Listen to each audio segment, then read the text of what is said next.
Hello, here's my reflection video where I focus on my experience of camping in Grasslands National Park found in Saskatchewan, Canada, where I am from. I incorporate the animals and the landscapes I was able to view while I was there, as well as the information I was able to learn from tour guides and this ecology course as well.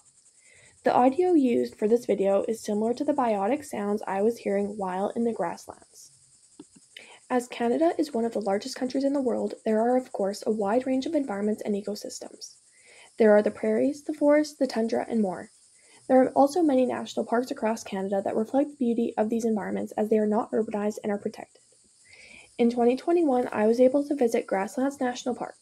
I wanted to focus my presentation on this experience because I have a deep appreciation for the prairies. In the grasslands, there is very little shade, meaning very little to no trees, and it is a very dry climate with limited water sources. It consists of many open and hilly areas.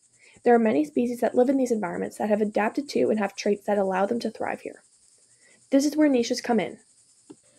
Within any environment, there are various niches for various species and populations.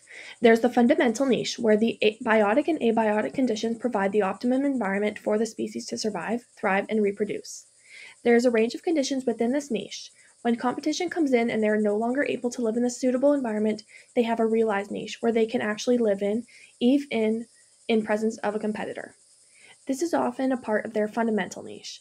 The animals and plants have adapted to and have traits that allow them to thrive in the dry and open area of the grasslands. While I was there, I was able to observe various organisms whose niche is in this landscape. This prickly pear cactus to the left has a flat surfaces to reflect the light from the sun. It is near the ground and it has an open growth form. It must conserve its water, conserving it in its body. The animals in this environment must retain their water as well, as there are not many water sources around the grasslands.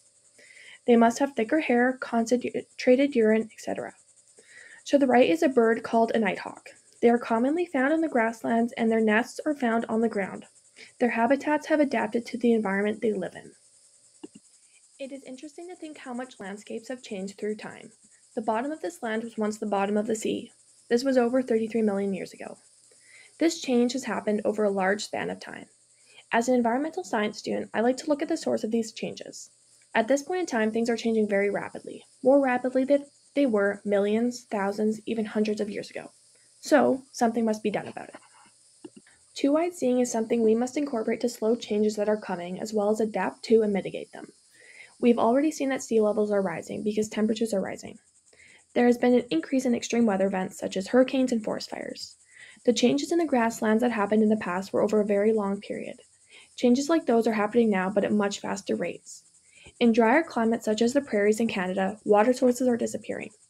To try to mitigate issues like these caused by the ever-changing climate, we must incorporate two-eyed seeing, the idea of combining Indigenous knowledge of the land and Western knowledges of the land. Combining the two will benefit the environment as a whole.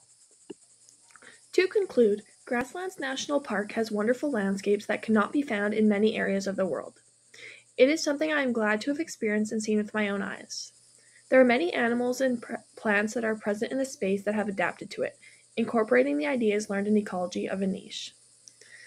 As environments and ecosystems change due to the climate crisis, organisms must continue to adapt to the changes in their environment. Otherwise, they may become extinct. Two-eyed seeing is a method to use in this case because it combines two different perspectives to make for a well-rounded perspective of the world as a whole.